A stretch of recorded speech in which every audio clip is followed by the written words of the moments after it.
My sister, Chloe, visited me in prison. She came to tell me she was going to marry Mark, the man who used to be my husband. My mother was there too, standing beside Chloe. With an expression filled with disgust, Mom told Chloe to stay away from me, calling me a murderer. They didn't seem to understand the situation.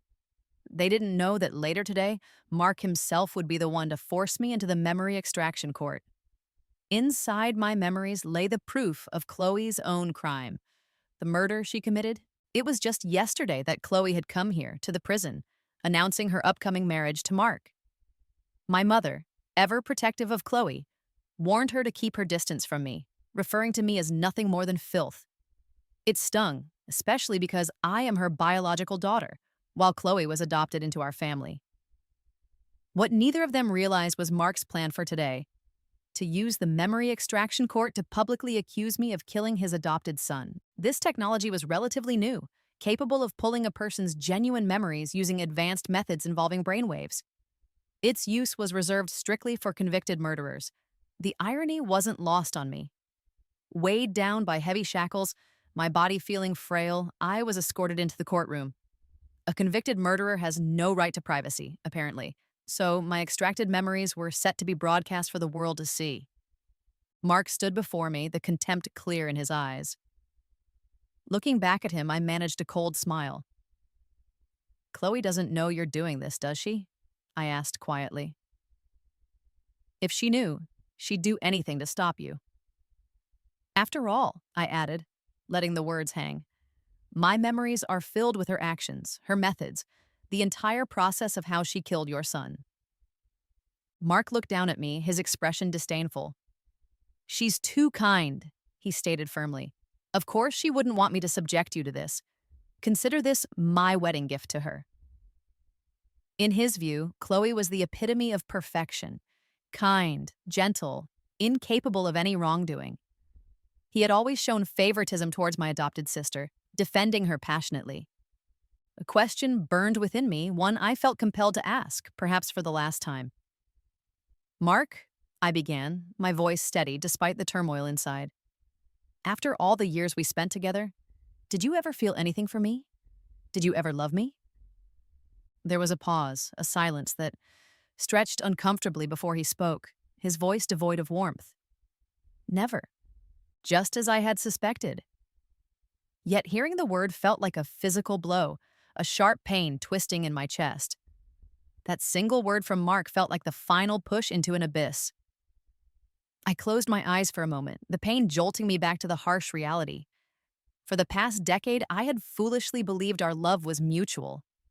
If he had truly loved me, he wouldn't be marrying Chloe so soon after our divorce. Suddenly, a bitter laugh escaped me. "All right," I said, meeting his gaze again. "Since you're so eager to see my memories, I'll let you see everything. But just focusing on the murder might be too narrow, don't you think? You believe I'm completely corrupt, don't you? Not just capable of killing your son, but also of stealing my mother's expensive jewelry? And even assaulting my own father while he was helpless in a hospital bed?" Mark's expression hardened further, his disgust deepening. His voice was like ice. "I didn't think you possessed even that much self-awareness." I kept the faint smile on my face. "If that's how you see me," I continued, "then let's put all these alleged sins on trial together. Let's examine everything." The courtroom, filled with spectators, murmured at my unexpected request. Mark frowned, a flicker of uncertainty in his eyes. "Sarah, what are you trying to pull?" My smile felt brittle but stayed in place. "What game could I possibly play now? I know you all believe I'm guilty of terrible things. Why shouldn't I ask to face all the accusations at once?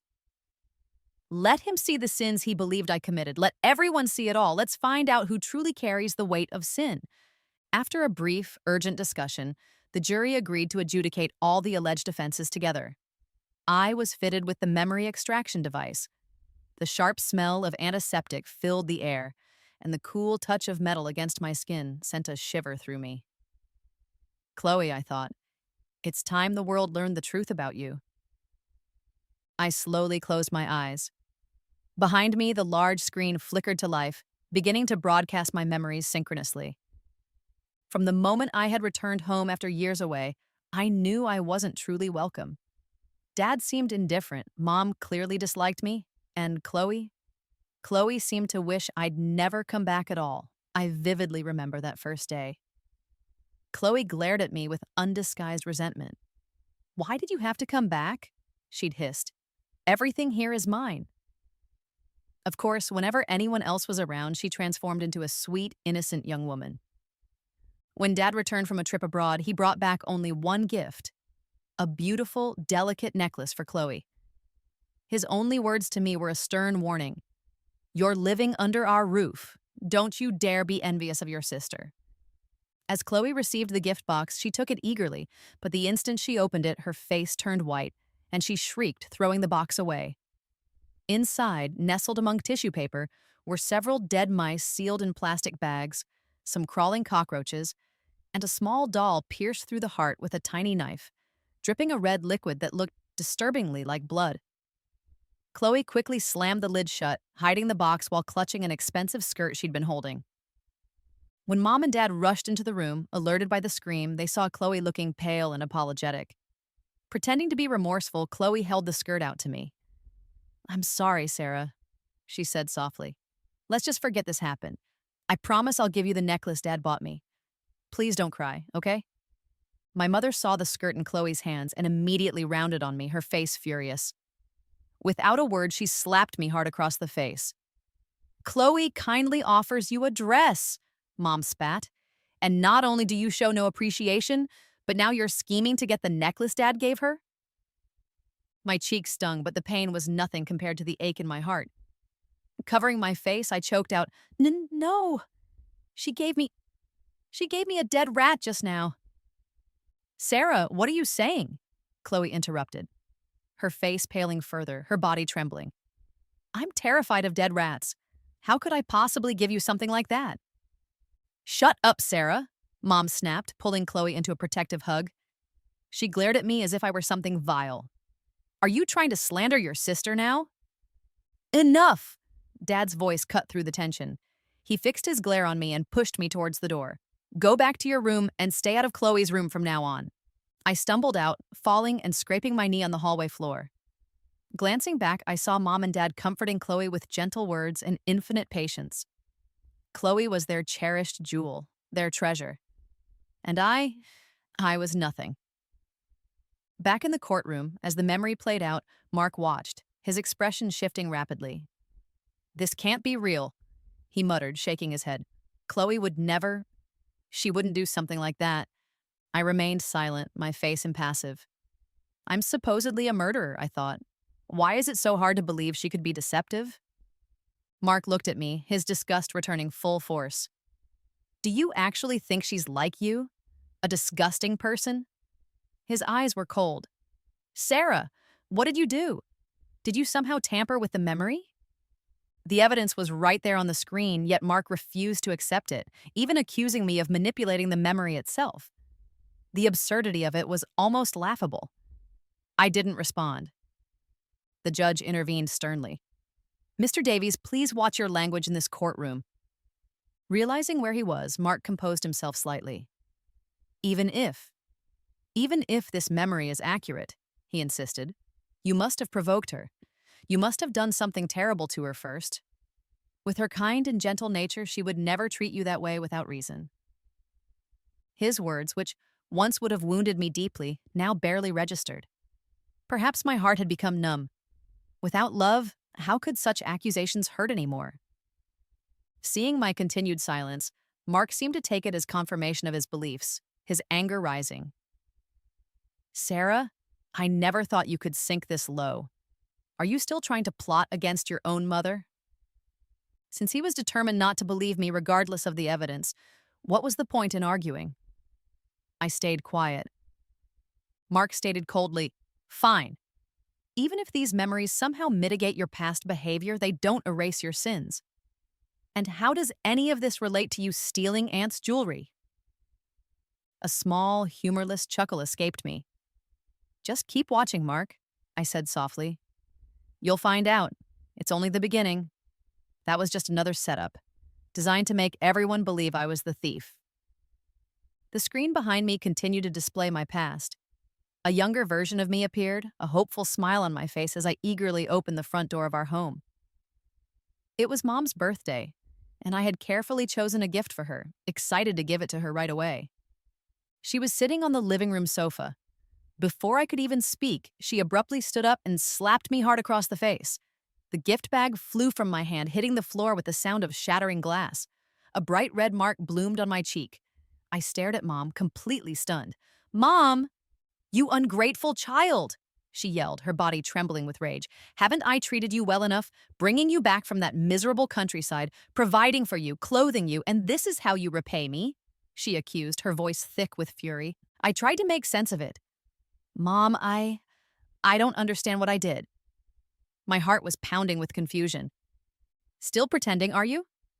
Mom pointed a shaking finger at me, a bitter laugh escaping her lips. She then produced an expensive-looking necklace. "See this? Do you recognize it?" My eyes widened in surprise. "You found the necklace, but how did it end up under my bed?" Now I understood her anger. She thought I had stolen it. Chloe, standing nearby, looked at me with an expression of profound sadness. "Sarah," she said softly, "I know you were still upset about Dad giving me that necklace last time, but stealing Mom's necklace, that's just unacceptable." "Mom, please believe me," I pleaded desperately. I didn't steal the necklace. I wouldn't. But all Mom said was, "Get out." She didn't just use words. She punctuated them by kicking me with her high-heeled shoe. I stumbled and fell, my hands landing directly on the shards of the broken glass gift. Blood immediately started to well up from cuts on my palms. Mom turned and walked upstairs. Chloe, however, lingered for a moment, looking down at me sprawled on the floor. In a voice barely above a whisper, audible only to me, she said, "Isn't it strange how Mom's necklace just happened to appear under your bed? I put it there, you know." She smiled sweetly. "But even if I tell you, what difference does it make? Nobody will ever believe you." Shock momentarily numbed the physical pain in my hands. "Why?" I whispered, staring up at her. "Why would you do that?" Chloe's smile remained, but her eyes held a chilling malice. "Because I want Mom to despise you completely, to hate you. That way, I'll always be her favorite daughter. Forever. She will only love me." Her voice dropped lower, filled with triumph. "Sarah, you will always be just my stepping stone. You will never, ever surpass me." In the courtroom, Mark watched the screen, his face a mask of disbelief. Chloe's smile in the memory was angelic, but her words were venomous. He had never witnessed this side of her, couldn't reconcile it with the woman he thought he knew. He refused to believe it was real. "No way!" a choked voice suddenly cried out. I looked towards Mark and saw my mother standing beside him, her face contorted with disbelief and anger, looking nothing like the poised, elegant woman she usually presented herself as. She couldn't accept that Chloe, her precious Chloe, would steal her necklace and frame me. I realized later that Mark must have called her before the trial began. His intention, no doubt, was simple. He wanted my mother to witness my supposed depravity firsthand. He couldn't have anticipated that his plan would backfire so spectacularly, forcing her to witness Chloe's true nature instead. A sad, weary smile touched my lips. "Yes," I murmured, mostly to myself. "Chloe is your daughter, and I'm nothing to you. That's why you never believed me, why you never hesitated to hurt me, to cast me aside." I pushed down the rising bitterness and recalled another accusation. "Oh, right," I said, my voice gaining strength. "Didn't you also accuse me of viciously attacking my father while he lay helpless in his hospital bed? Let's look at that memory too." I nodded towards the screen, indicating my consent for the trial of that segment. The large screen behind me flickered and began playing again. The scene shifted to a bright, sunny day. I was hurrying, almost jogging, to keep up with Mark. "Can you please slow down a little?" I asked, slightly out of breath. Since we had gotten out of the car, Mark had been walking at a rapid pace. He glanced back impatiently. "Why are you so slow? If you can't keep up, then just don't follow me." With that, he strode off again, leaving me behind. Gritting my teeth, I hurried and managed to catch up just as we neared Dad's hospital room. As we were about to enter, a doctor intercepted Mark, pulling him aside to discuss something privately. So I continued towards the ward alone. Reaching the door, which was slightly ajar, I stopped dead, shocked by the scene inside. Chloe was standing over Dad's hospital bed, kicking him repeatedly with surprising force. As if kicking wasn't enough, she then leaned down and pinched him hard several times in areas hidden by his hospital gown. My mind went blank for a second. Then, acting purely on instinct, I burst through the door. "Chloe, what are you doing?" I exclaimed. Startled, Chloe spun around, panic flashing across her face. But when she saw it was only me, her expression instantly shifted to one of defiant relaxation. She looked at Dad, noting the helpless hatred in his eyes, then sneered, "Why are you looking at me like that? You hate me. Too bad you can't even say a word." Looking back at me provocatively, I said sternly, "Chloe, even though he's not your biological father, Dad has always been so good to you. How can you treat him like this?" Chloe laughed dismissively.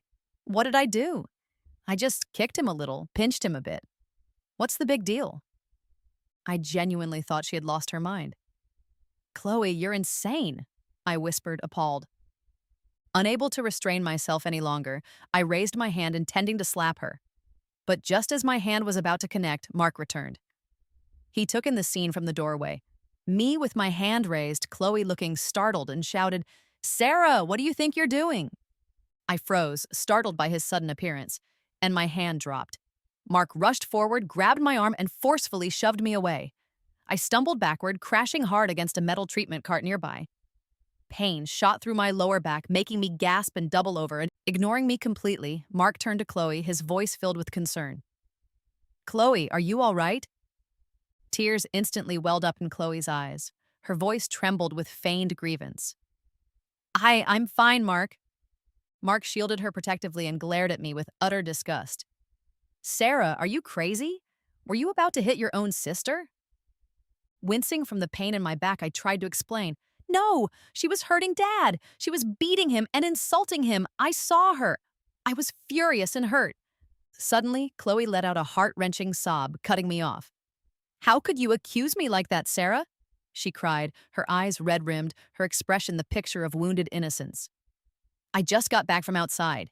I saw you kicking Dad and pinching him. I only wanted to stop you, and now you are going to hit me? How can you twist things around and blame me?" She turned her tear-streaked face towards Mark. "I know Dad hasn't always treated Sarah well, but he's still her real father. How could she do this to him?" Chloe delivered this performance with such conviction, appearing utterly heartbroken and innocent, yet every word was a calculated lie. She had perfectly mirrored my earlier accusations back at me. I tried to argue. "No, that's not true. It was her."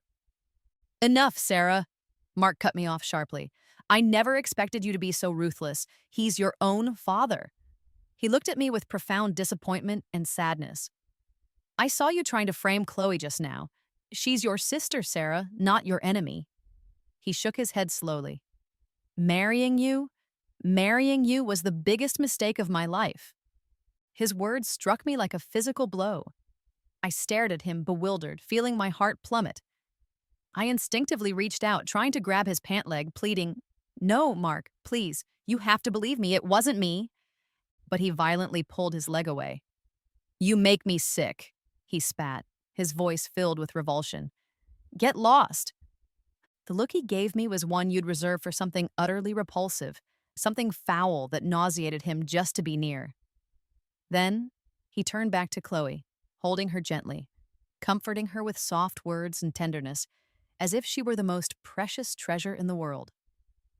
My heart felt like it was tearing apart, yet strangely no tears came. I knew then. I should have known all along. In this world, it seemed there would never be anyone who truly loved me, who truly believed in me. I was destined to be the one rejected, the one cast aside. The memory feed on the large screen concluded, plunging the courtroom into a stunned silence. I glanced over at my mother and Mark. Both looked utterly shell-shocked. "No, this can't be possible," Mark finally stammered, breaking the silence. He seemed to be struggling to reconcile the memory he had just witnessed with his perception of reality. Horror washed over his face. How could she be like that? He couldn't believe it. Neither could my mother. She looked completely shattered, all pretense of composure gone. This must be fake, she cried out, her voice rising hysterically. It has to be false. I don't believe it. There must be something wrong with this machine. Are you all in on this together? Are you trying to deceive us? Mark, too, began openly questioning the validity of the technology. The jury members looked visibly angered by the accusations, and the judge's expression hardened. This is the latest generation memory retrieval system, developed in the year 2323, the judge stated firmly, his voice cutting through the rising commotion. It extracts and replays memories with complete fidelity. If you wish to question its accuracy, you must present concrete evidence. Mark fell silent. He had no evidence. Deep down, he likely knew the machine wasn't lying, which meant the memories they were seeing, the memories I had provided, were real.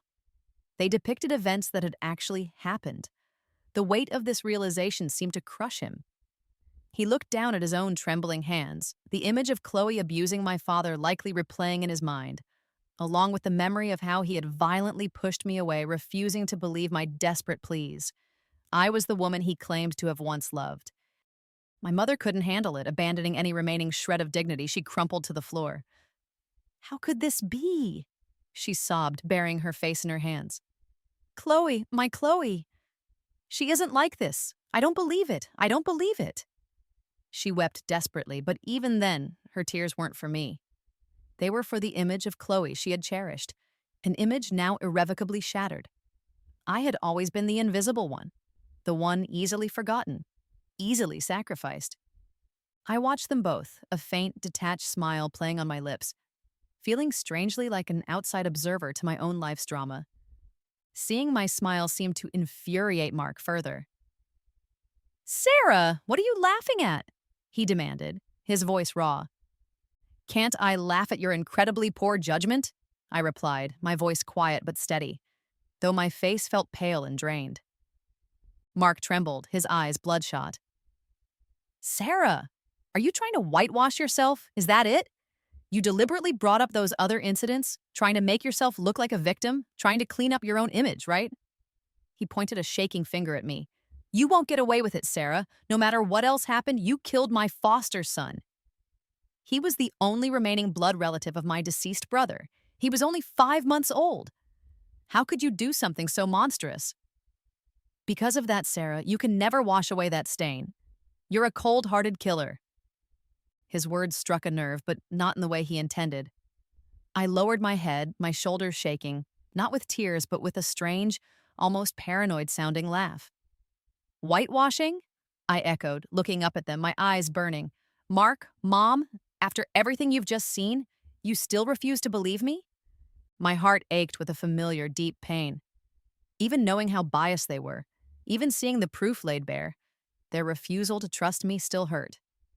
For so many years, my entire existence in their lives felt like a joke. Chloe had succeeded. She had ensured I would always be her stepping stone, never allowed to surpass her. But Chloe, I thought with a grim certainty, you never anticipated technology like this, did you? Technology capable of extracting the truth directly from memory. All her calculated cruelty, all her hidden malice was now being revealed through my recollections, broadcast for everyone to witness. I looked directly at Mark, then at my mother, my voice turning cold and firm. Even if you refuse to accept it, the truth remains. The person who killed Mark's foster son was Chloe. The memory retrieval machine behind me whirred softly, faithfully extracting and displaying the final, most painful memory. Everything I had witnessed and experienced that dreadful day. The scene shifted again, this time to a brightly lit room decorated for a baby. I was holding my phone, carefully adjusting its position on a nearby shelf. This angle looks about right, I murmured to myself. Once satisfied, the phone screen clearly showed both me and the small crib in the frame.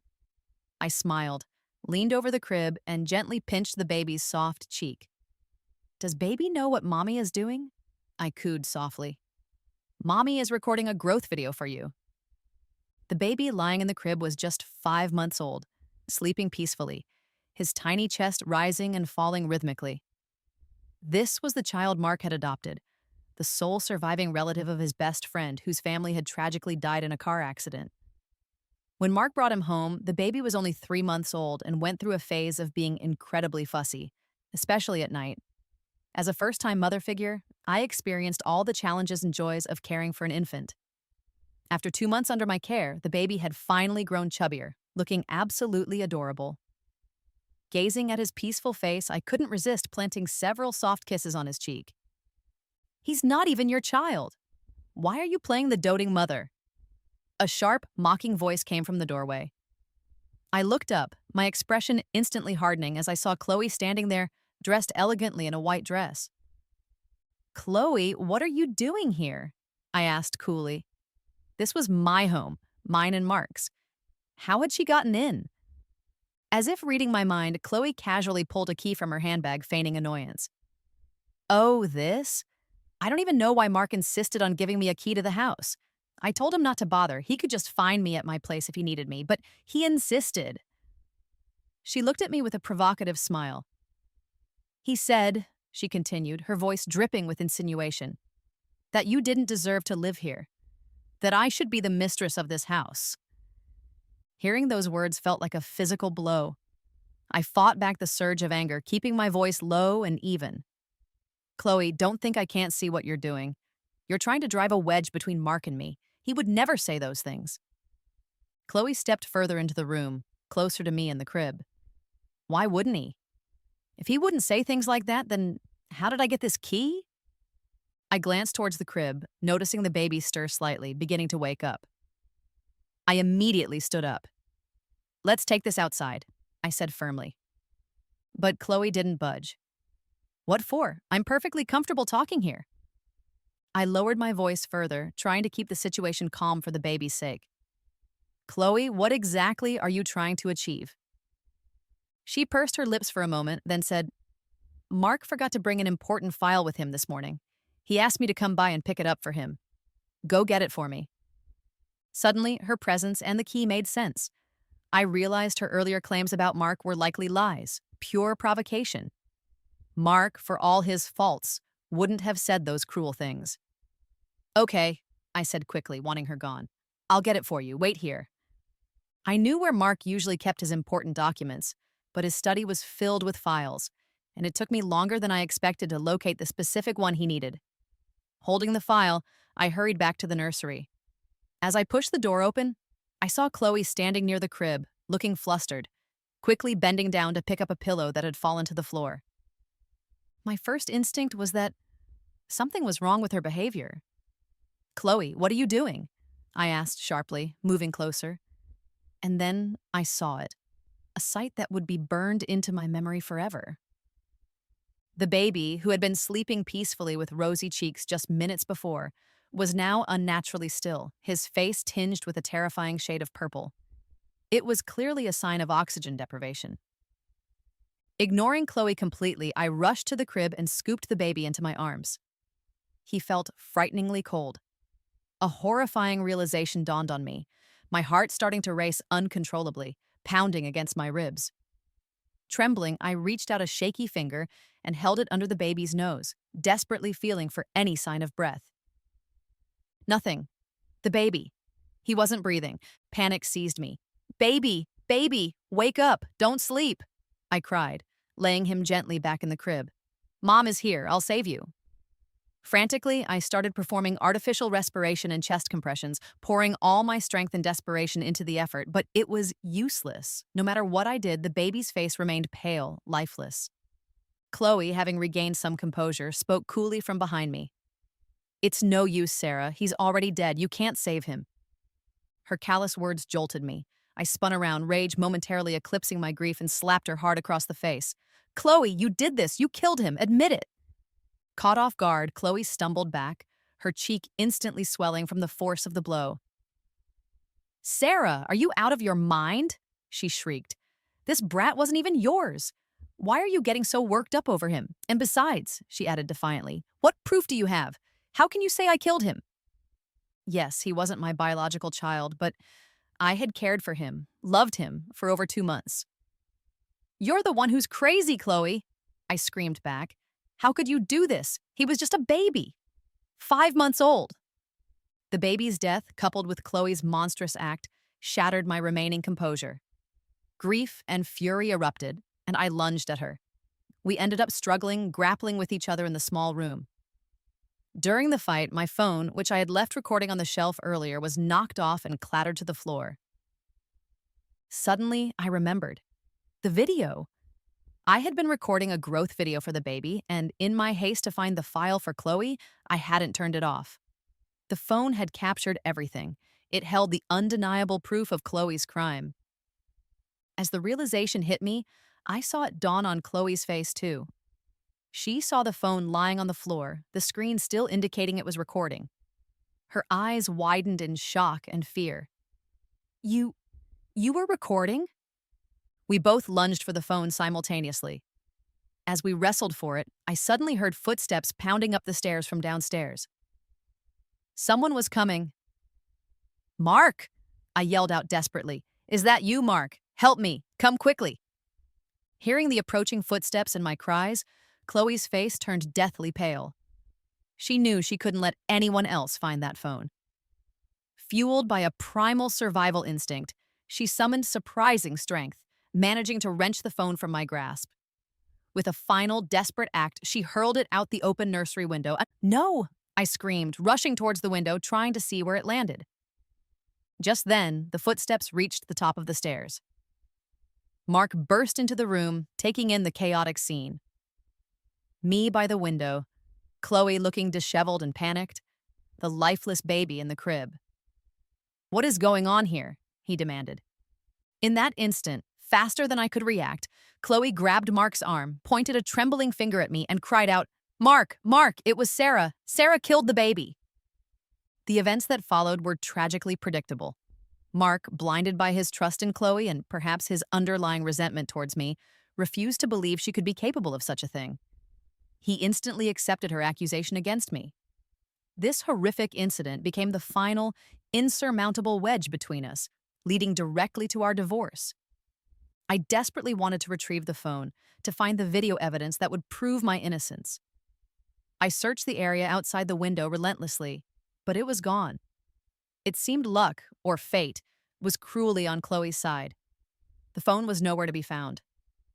Without the crucial video evidence, it became Chloe's word against mine. Her testimony, painting me as the killer, combined with the unfortunate fact that my fingerprints were found on the pillow near the baby, likely from my earlier attempts to comfort him or during the CPR, was treated as damning physical evidence. Coupled with the pre-existing narrative of me being troubled and resentful, a narrative Chloe had carefully cultivated over the years, my fate was sealed. I became the murderer in everyone's eyes, taking the fall for Chloe's horrific crime, and was subsequently sent to prison. But now, here in the courtroom, the memory trial had finally brought the hidden truth into the light for everyone to see. Tears I hadn't shed before now streamed down my face, tears of grief for the innocent child, tears of frustration for the injustice I had endured. Even though nearly a year had passed since that terrible day, the memory was still raw, haunting me. If only I hadn't gone to fetch that file for Mark, if only I had thrown Chloe out of the house the moment she arrived, but dwelling on if-onlys was useless. Mark was now kneeling on the courtroom floor, his face buried in his hands, looking utterly devastated. The truth had hit him with the force of a physical blow. "The person who killed my child was Chloe?" he choked out, his voice thick with disbelief and agony. "Why? Why would she do something like that?" I had asked myself that same question countless times. I had even asked Chloe directly during one bitter confrontation before my conviction. Her answer, chillingly simple, echoed in my mind now. She hated the child, she'd said. She saw him as an obstacle, a potential rival for Mark's affection and resources. Killing him achieved multiple goals for her. It removed the child. It allowed her to frame me, driving a permanent wedge between me and Mark, paving the way for her to take my place. It was a sickeningly calculated act, a twisted win-win in her warped perspective. It was an opportunity, she'd implied, too tempting for her to resist. The jury members looked stunned. They hadn't anticipated such a dramatic reversal. The woman they had presumed to be a cold-blooded murderer had, in fact, committed none of the crimes she was accused of. The real villain, hiding behind a mask of sweetness and innocence, was Chloe, a woman capable of harming a defenseless 5-month-old baby. Without delay, the jury conferred and immediately contacted the authorities. An arrest warrant was issued for Chloe Moreau. And for me? Finally, the heavy shackles binding my wrists and ankles were removed. Sarah, Mark looked up at me, his eyes filled with a profound guilt and remorse I had never seen before. Sarah, I was wrong, so terribly wrong. I should never have doubted you. He seemed to be grappling with the enormity of his mistake, realizing how he, the man who claimed to have loved me, had systematically destroyed me through his blindness and lack of trust. I never imagined Chloe could be so evil, he stammered. Her disguise, it was perfect. She fooled everyone. She fooled me. He reached out a hesitant hand. Sarah, can you ever forgive me? Even my mother, finally comprehending the depth of her own mistakes, looked at me with eyes full of sadness and pain. My daughter, she whispered, the words sounding foreign after years of coldness. Mom was wrong. I was so wrong. I should never have doubted you. Now that they had witnessed the truth through my own memories, they finally understood. They knelt there on the cold courtroom floor, begging for my forgiveness. But what good was their forgiveness now? The years of pain, the betrayal, the isolation I had endured, could their pleas erase any of that? The suffering was real, etched deeply into my heart, my mind, my very being. I looked down at them, a calm but sad smile touching my lips. Forgive you? I repeated softly. Mark, from the moment you stood before me and admitted you had never loved me, any possibility of forgiveness died. I haven't forgiven you, and I never will.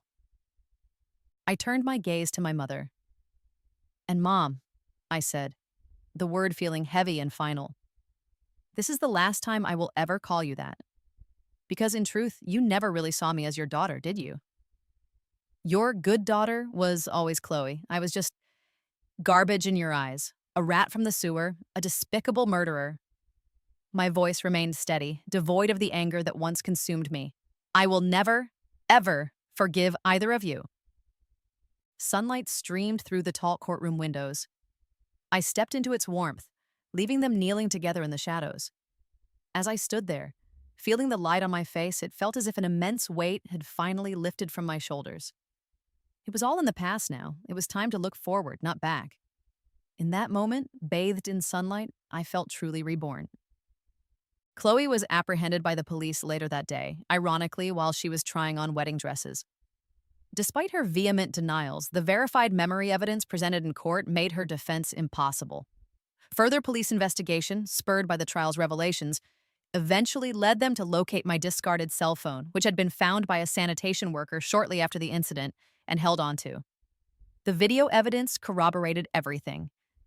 After I was officially cleared of all charges and released from prison, both my mother and Mark made repeated attempts to contact me, showing up unexpectedly, sending messages, employing various tactics to beg for my forgiveness. But I remained unmoved, indifferent to their pleas. The damage was done, the trust irrevocably broken. To escape their persistent efforts and truly start anew, I decided to leave the country altogether. When I eventually returned years later, it was as a different woman. I had built a new life for myself, complete with a loving husband who cherished me and a beautiful, bright-eyed daughter. I never expected to encounter Mark again, but one evening in a quiet bar, I saw him. He looked disheveled, almost unrecognizable, with a thick, unkempt beard and the weary look of someone consumed by regret. I learned later, through mutual acquaintances, that ever since my departure, he had spiraled into alcoholism, spending most days lost in a drunken haze.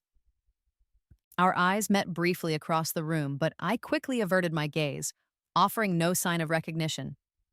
The moment he had chosen to distrust me, the moment he had condemned me and sent me to prison based on lies, our shared history, our fate, had been irrevocably sealed. There was nothing left to say.